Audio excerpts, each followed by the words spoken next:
Hi guys, so if you don't want the headache to think about which stocks to invest in, then the easiest alternative to invest in stock would be to buy exchange traded fund or ETF. An ETF is normally made up of a basket of stocks which usually mirror an index, so it will be more straightforward to manage them, and as a consequence the management fee will be lower compared to a managed fund, so you'll get more bang for your invested ringgit. For the conventional ETF, there are a lot of options out there, but unfortunately for Sharia compliant ETF or i-ETF, the option is quite limited, but I've came across a few of them. So if you want to know more, then stick around.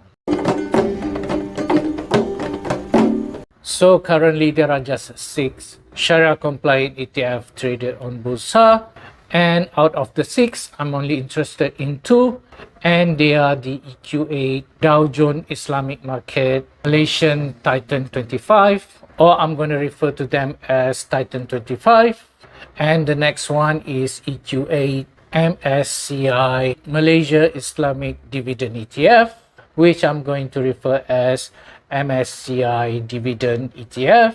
The Titan 25 ETF is an index ETF made up by the 25 biggest Sharia compliant companies in the country based on market capitalization, while the MSCI Dividend ETF track the MSCI index for small, medium, and large Sharia compliant companies with above average dividend. For the Titan 25, here's the list of the top 10 holding of the ETF. And here's the list of the fees, which come up to about 0.5%. So that's definitely lower compared to a managed fund, which usually charge about 1.5 to 1.8% management fee. The only problem for this ETF for me is that it seems like it's not gaining much, unless if you have bought it in around January 2020. Then you might be looking at 20 to 25% appreciation. Otherwise, you might be losing or gaining about 10% of your investment. And in fact, if you bought the ETF 5 years ago, you would have lost about 20% of your investment. So that's definitely something to think about. And for myself, I've only invested a small amount compared to my other investment. And I'm going to monitor the performance of the ETF to decide whether I'm going to invest more in the future. But I think it's a good way to diversify your investment and to minimize your investment risk. Similarly, for the MSCI Dividend ETF, the management fee is quite low at 0.505%. And here's the list of the companies that made up the top 10 holding of the ETF.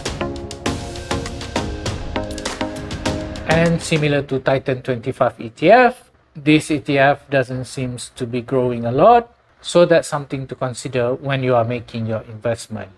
Usually, if you invest in ETF, your investment horizon would be longer, like maybe more than 5 years. And also you need to be aware that ETF could be less liquid than normal stocks, so it might take a while for you to find a buyer if you want to sell your ETF. Another ETF that is available to Malaysians without having to have a brokerage account would be the Wahid FTSE USA Shariah ETF. You just need to use Wahid app to invest in this ETF, but you need to be an aggressive investor for them to assign this ETF to your portfolio. The ETF is made up of large and mid-sized cap equities in the USA market, and I think the platform fee will be just 0.79% per year, and the management fee at the ETF level will be at 0.5%. So that's not too bad, considering that it's possible for you to get about 30% return from your investment. However, the problem is if you look at the companies making up the component of the ETF, some of them could be on the Palestinian BDS movement list, so that's something that you need to think about. Alright guys, so that's one of the way for you to minimize your risk if you want to invest in stocks by buying ETF.